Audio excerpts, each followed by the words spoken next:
En ce bonsoir des Padres et vers la fin du temps de l'Avent, nous allons réfléchir sur les convenances de l'incarnation et la naissance du Sauveur. A tout de suite.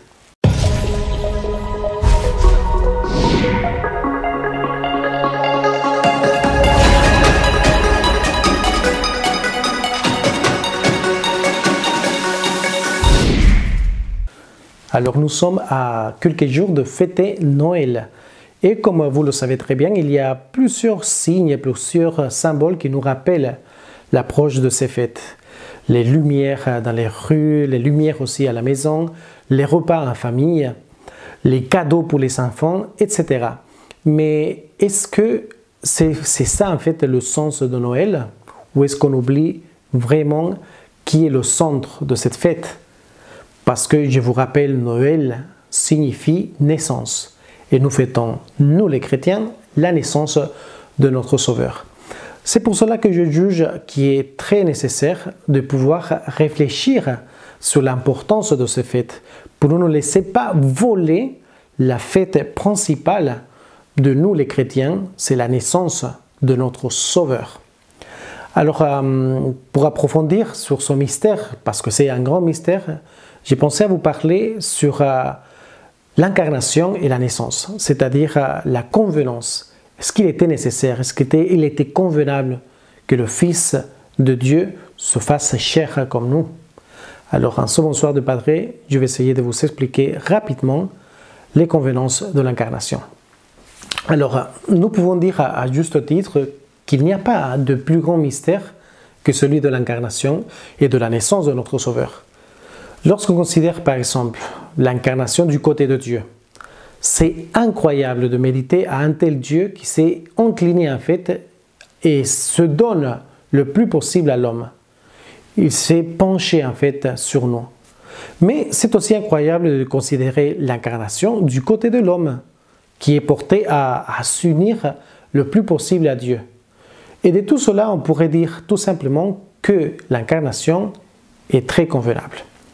Et en parlant de la convenance de l'incarnation, quoi de mieux que saint Thomas d'Aquin qui nous dit que Dieu, après la chute originelle, aurait pu nous sauver de tant d'autres manières, à part de l'incarnation bien sûr. Par exemple, en nous envoyant un prophète qui nous aurait fait connaître les conditions du pardon. Mais il n'y aurait pas eu la réparation en fait, cette réparation parfaite à l'offense faite à Dieu par le péché mortel. Et du coup, pour réparer parfaitement cette offense, et nous voyons bien la gravité sans mesure, parce que la personne offensée, c'est Dieu qui est infini. Et du coup, il fallait qu'une âme humaine offre à Dieu un acte d'amour d'une valeur infinie. Et il fallait pour cela qu'une âme humaine appartienne à une personne divine, seule capable de donner ces actes et une valeur strictement infinie. Et c'est pour cela que Jésus peut offrir en réparation à son Père un acte d'amour d'une valeur sans limite, qui plaise plus à Dieu que ne lui déplaisent tous les péchés des hommes réunis. Et du coup, l'incarnation était la source de grâce la plus féconde pour nous sauver à nous. Elle était nécessaire pour la réparation parfaite de l'offense faite à Dieu. Nulle intervention divine ne pouvait mieux nous tirer du mal. Il n'y a rien pouvait mieux nous guérir de nos trois concupiscences du monde, du démon et de la chair, que les souffrances, la pauvreté et l'humilité du Sauveur. L'incarnation du coup, en nous arrachant au mal, nous porte puissamment au bien, parce qu'elle nous offre en fait le modèle parfait de toutes les vertus. C'est pour cela que nous pouvons dire que chez Jésus, grâce à son incarnation, grâce à sa naissance, nous avons un modèle parfait, un modèle à suivre. Lorsque nous méditons par exemple à sa naissance, quand nous méditons par exemple à toutes ses paroles, son évangile porté par lui, à ses miracles, à sa passion, sa mort et sa résurrection, nous pouvons voir chez lui un modèle parfait pour suivre le bon Dieu et pour parvenir au bonheur éternel. C'est pour tout cela que nous pouvons dire à juste titre que les convenances de l'incarnation sont très importantes pour nous. Nous avons chez Jésus le modèle à suivre.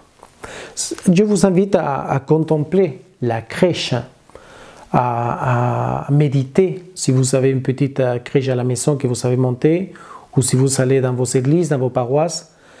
Contemplez la crèche, contemplez les personnages de la crèche. Le petit Jésus, la très sainte Vierge Marie, Saint Joseph, les rois mages, les bergers, etc.